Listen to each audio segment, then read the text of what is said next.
Money Radio, discussing the business of making and spending money.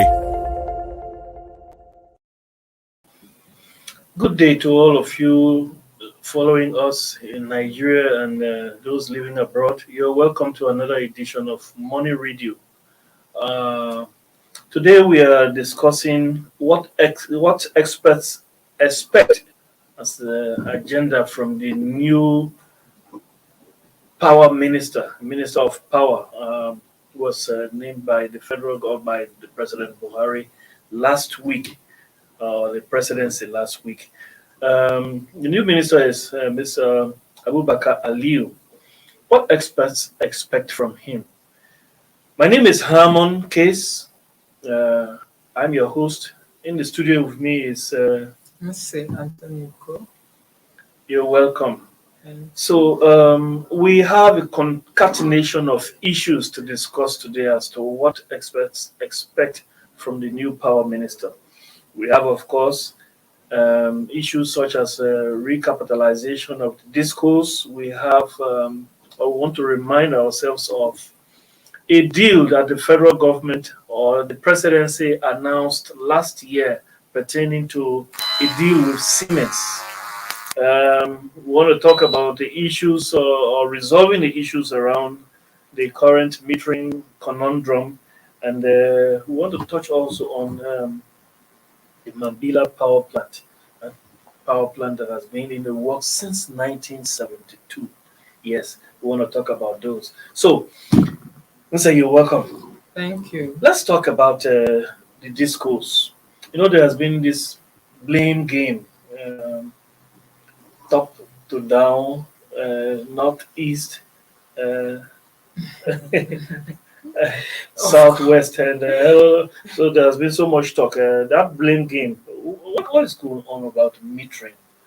Sorry, I didn't say metering. The discourse, recapitalizing discourse.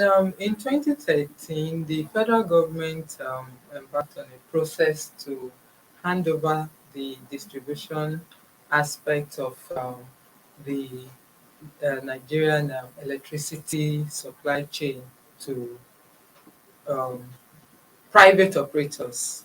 And Nigerians, we saw that as a very good move, in that if we looked at it vis-a-vis the telecommunication industry, we saw that when the private sector took over, the licensing of GSM was granted to private sector, and we've enjoyed a lot from it.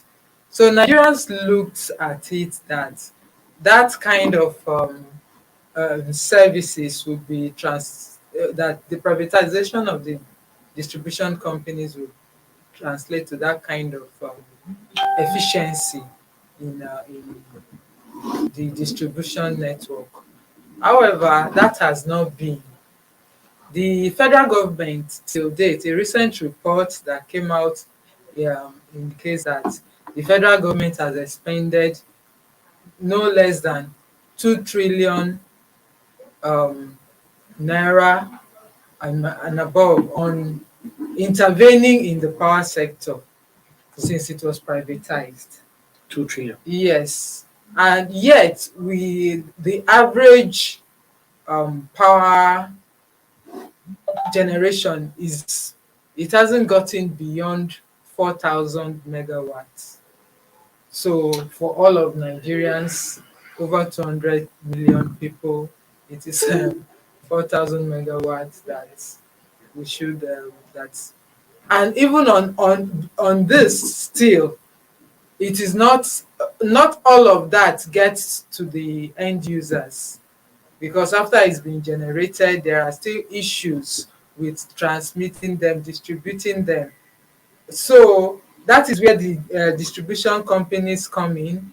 They were privatized. 11 companies bought the distribution network, and it was expected that a whole lot of money will be put in as time goes on a yearly basis. In terms of investment. From the discourse, not yes, from the discourse, to improve the distribution network, the infrastructure, so that distribution can be better, can be more efficient. A lot more people can have power supply and all that. But That clearly is it has not. It hasn't happened. It has not happened. And we see that over the years, there's always this paucity of fund with them. There's hardly fund, and this has given rise to the federal government intervening at so many points to ensure that the power sector, the power supply improves. So now, I think the new minister needs to look into getting this discourse to recapitalize. Let me say this. I know that the discourse from time to time have complained that what is paid or what is charged in terms of tariff for power is not enough. I think it's just an issue of efficiency. I don't know the kind of technology they use. I won't go delve into that. But I think it's just an issue of efficiency, because when we talk about other climes, Nigeria, I can tell you because this information are just available on the internet. Nigeria is not among the lowest in terms of payment for electricity. Nigeria hovers around the middle there when you rank the countries across the world. A country like Denmark,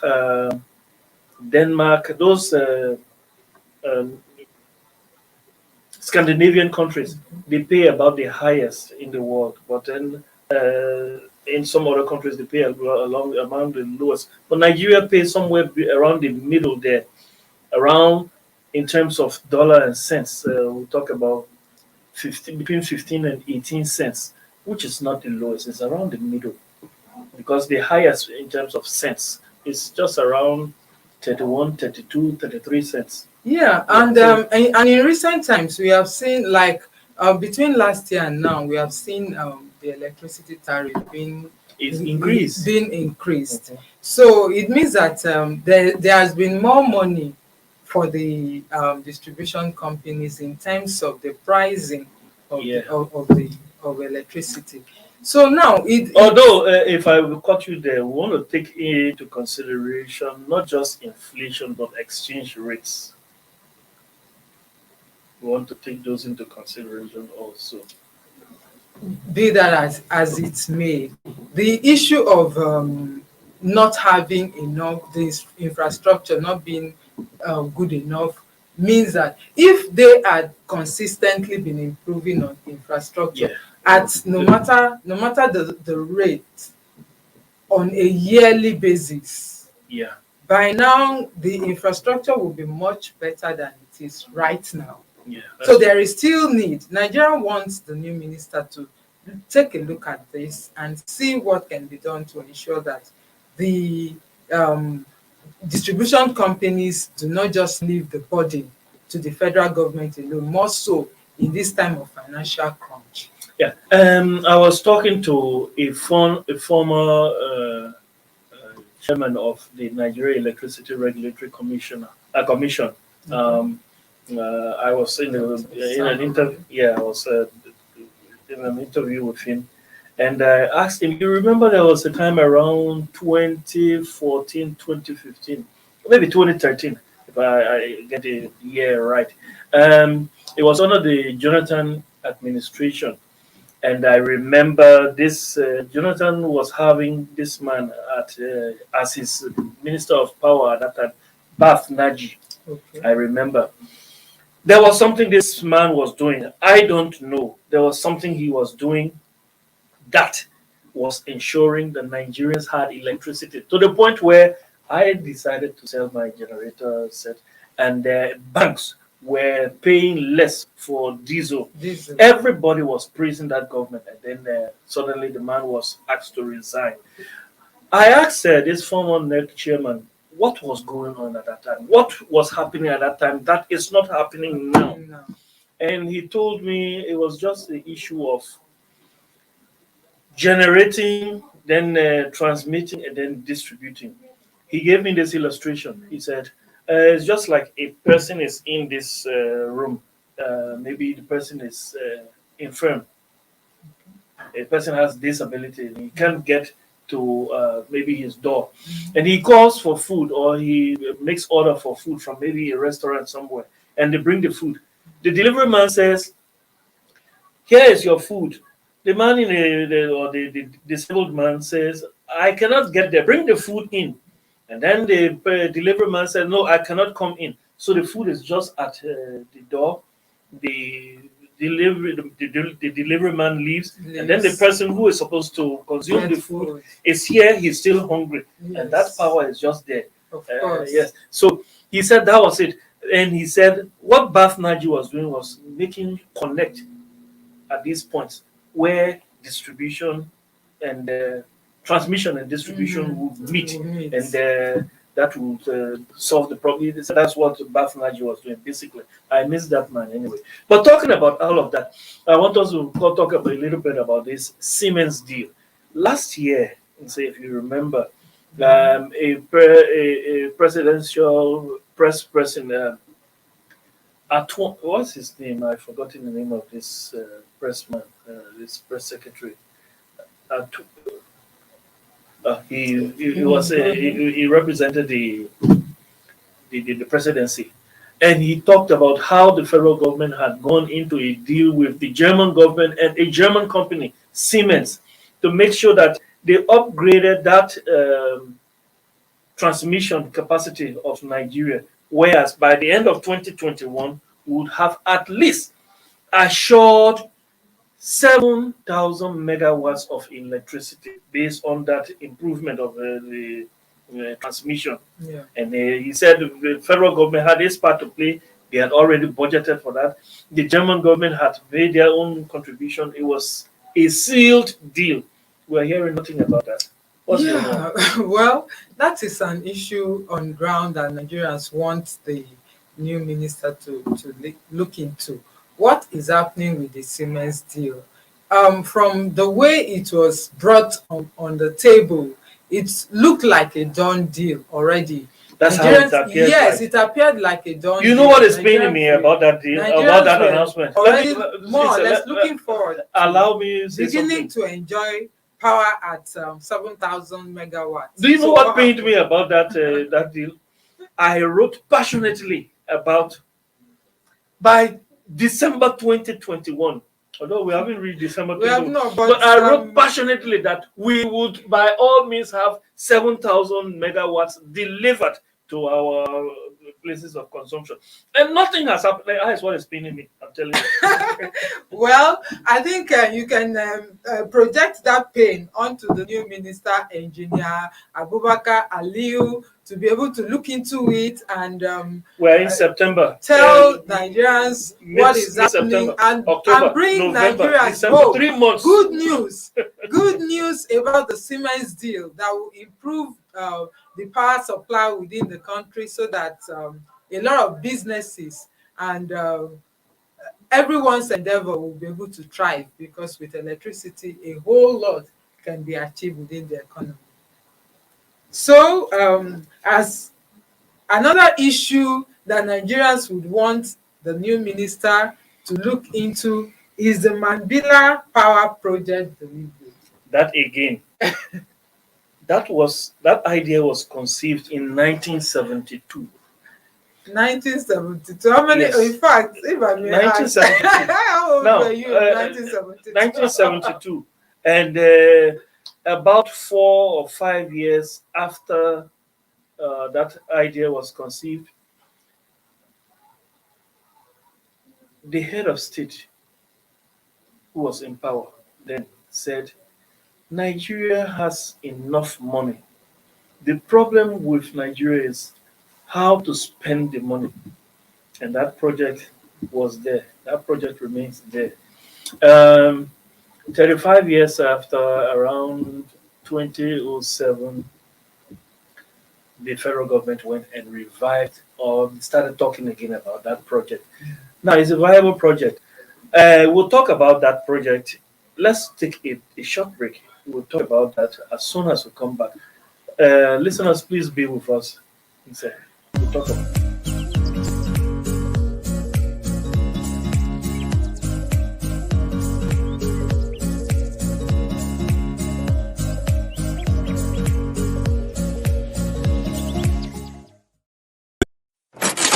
Money Radio, discussing the business of making and spending money.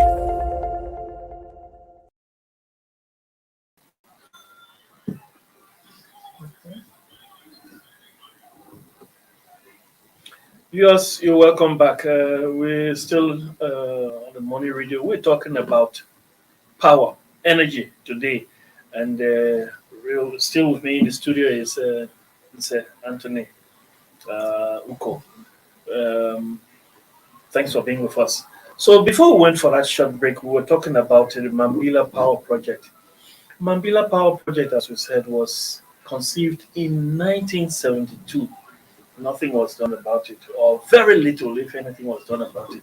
And then in 2007, that issue was brought back to the front burner. That was under President Obasanjo, if I'm not making a mistake, or the late President Yaradua. One of them brought it back to the front burner, and it was continued actually by the Goodluck Jonathan government. There were some documentations and some approvals done in 2010 and 2011. But then later on, based on administrative clashes, the project was dropped again until in 2016 when President Buhari revived the thought about that project. And there is this Chinese company that was giving the contract, Geju, if I'm not making a mistake. Okay. Yeah. That company, along with two other companies, making them three. It's a consortium. They were giving a $5.8 billion contract to build that Mandela power plant, and it's a viable one. It is supposed to generate 4.7 billion kilowatts of electricity, kilowatts of electricity yearly. Supposed to produce. It was earlier. It was 2.6 megawatts that it was designed to produce, but then it was increased to 3.50. 3.05. Yeah, 3.05. I think the what the capacity has been adjusted either up, down, and so on. And the last Minister of Power, Mama Saleh, said it was yet reduced to 1.5 thousand megawatts. So I don't know what actually to believe right now. And again, that project has been embroiled in a lot of so much litigation that the former minister said that is what was stalling it. Before the 2016 litigation about what? Yes, there's a company that was awarded the contract on it earlier, before the 2016 contract. And then after that 2016 contract was awarded, the company came up and sued the federal government for re-awarding the contract that was initially awarded to it. And there has been so much litigation. They made claims of money from the federal government that ought to be paid to them. And as we speak, that has been the former minister, of course, said that was an issue, that until that litigation was cleared, Mandela Power Project cannot move forward. That means the 2030 target they are projecting, since there's nothing going on until that issue is resolved. I mean, of course, they've gotten to the point where the damages that needs to be paid has been agreed upon, $250 million. And now it is the federal government has been passing the buck on who should pay, who shouldn't pay. And that was the last of it. So, but the power minister now, it is the bulk has been passed to you, Engineer Abubakar uh, sorry, Aliyu. Aliyu, to look into it. What is happening with the Mandela Power Project? Will it be um, will it be able to be put back on stream, or are we seeing the end of it? Nigerians need to know. And one thing that baffles me is these are viable projects. Take, for example, um, the Mandela Power Project is projected to generate, at the construction level, is projected to generate up to 50,000 jobs. Now, with 50,000 jobs, and you link about at least For 4 miles, four additional dependents dependents to to 50,000, you have 50,000. already taken care of some 200,000 or 250,000 persons. That is something that may even be talking about employment, the issue of Yes, employment, and then that keeps trickling down. you see. So there's a whole lot of benefit from having these projects revived and put on stream. Sometimes I find it difficult to understand what is going on about power. Is there not a power policy? Because one government will come and initiate a power project. Another one will come and downplay it. Another one will come and say, we have issues of litigation about this one. The other one will come and say, we have issues of some technicalities or some construct, all sorts of excuses, and the country remains behind Behind. because power is what you Power need. is life. Power is, yes, you Power need is power. life. You need power To run virtually everything. to run We the are here in economy. we are here in the studio. Without power, would we be here?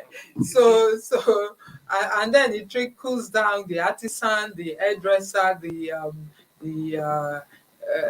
the person who runs a small business by the side. We all Power is needed. When you get to the when it comes to the macro level, Nigeria cannot compete with other countries when it comes to manufacturing because the amount they spend, these companies spend on power On power generating. Yeah, it's you make it more expensive. And Nigeria produce goods become more expensive, or producing goods in Nigeria becomes more expensive than other clients. That's the reason why Nigerian goods are not competitive in relation to. Uh, our neighbors and some other international, some other countries abroad. That's why we are not competitive, and we are in. We are a part of AFTA right now, the new the Africa Free Trade Agreement, and very soon all of these countries will have access to our market with power keeping us back. It's it's a serious problem. That's how we come to the end of power today. But we have on National Economy page 13, the fiscal policy page, every Monday. We have a topic, an issue on that how the new policy on education is going to affect economic growth. You remember last year, President Buhari approved the new education policy. Yeah, and that policy it gives incentives to the teaching profession. Many incentives. For example, the age of retirement is now going to be 65 instead of 60, so it once was. Um, uh, Years of service 40 instead of 35, and at the education level I'm talking about training of teachers, there are incentives everywhere, and grants, all of those things are in that policy, and President Buhari has signed it, and we can see that it's actually going to benefit the country. How? Educate your population, and of course, you have much to gain from it. That you have development. Yes, that's it. New national teaching policy for economic growth. What do you have to say about that? Yes, it's actually a good policy, having allowing the teachers to be able to teach longer, because the longer they are there, the longer they will be able to pass on the wealth of experience, the wealth of knowledge that they have gathered over the years, and they will be able to pass it not just to the people they are teaching, but also to the new teachers that are coming in. But whereby you have them retiring so early, the benefits, the economy does not get all the benefits that we should get from them. So it's a good policy um, for economic growth, which, if well implemented, is the implementation aspect of it that Nigeria is always missing out on. So I think that is where implementing the policy to the letter is what will bring the utmost benefits to Nigeria. You can relate this to what is going on in the diaspora. Nigerians in, say, for example, the US, Nigerians are the highest educated people in terms of any nationality Mhm. living in the US. And even among Americans, Nigerians are more educated in terms Yes. of the percentage of education. Yes, That's exactly. what The has been percentage invested. of PhD Yes, holders yes, in America, they are exactly. so Nigerians are so high in that regards. And that is what, in times past, had been invested in Nigerians. And Mm. so, with such investment, we know that in the future, of course, that has translated to diaspora remittance of, at the time before COVID-19, it was $25 billion annually. With COVID-19, that has reduced a bit, but there is still that prospect. In fact,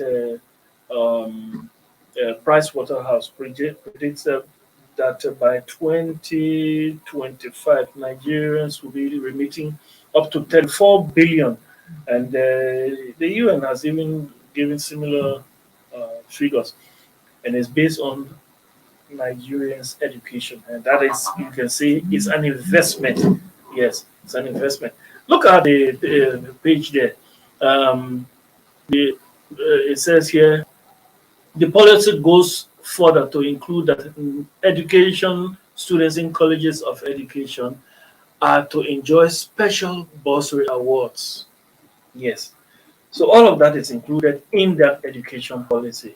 Um, you see, other incentives include automatic admission and tuition free for kids of teachers at their place of work, automatic recruitment of Bachelor of Education graduating students and Bachelor of Education students are to enjoy stipends for or education special allowances.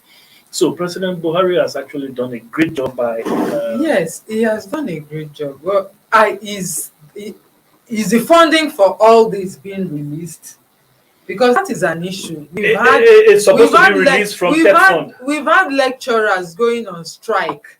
I hope that is not the same with this. It's a laudable policy, but until resources are released for it to be actualized, it would remain a policy on paper, and we'll still keep having this brain drain that Nigeria has been suffering from. Look at what is happening in the Yeah. medical field, for instance. The doctors have been on strike, and here we are. We have another country coming in to recruit so many doctors who are well paid, On Nigerian soil. on Nigerian soil. So That's what are we it's good to have a policy on paper, but like I said earlier, what is the implementation agenda? How are they implementing it? The resources for it to be implemented adequately, so that Nigerians, those it's good that we receive diaspora remittances, but if those people are actually here in Nigeria, bringing putting in their best for the economy to grow, I think we'll do better than the handouts that we keep getting from abroad. Or if you may ask. Well, policy is not law. We just hope that is a step in the right direction. So, for all of you following us, that's how we come to the end of another edition of Money Radio. Today, Monday, we have treated energy and, of course, fiscal policy. That's education. Thanks for being with us. Thanks. Thank you so much. Thanks to all of you, our producers. Please stay with us tomorrow. And next week, Monday, we promise another bumper edition of Money Radio. Please always follow us on our YouTube and Instagram channels. Keep following us. Keep staying on. Yeah. Thank you.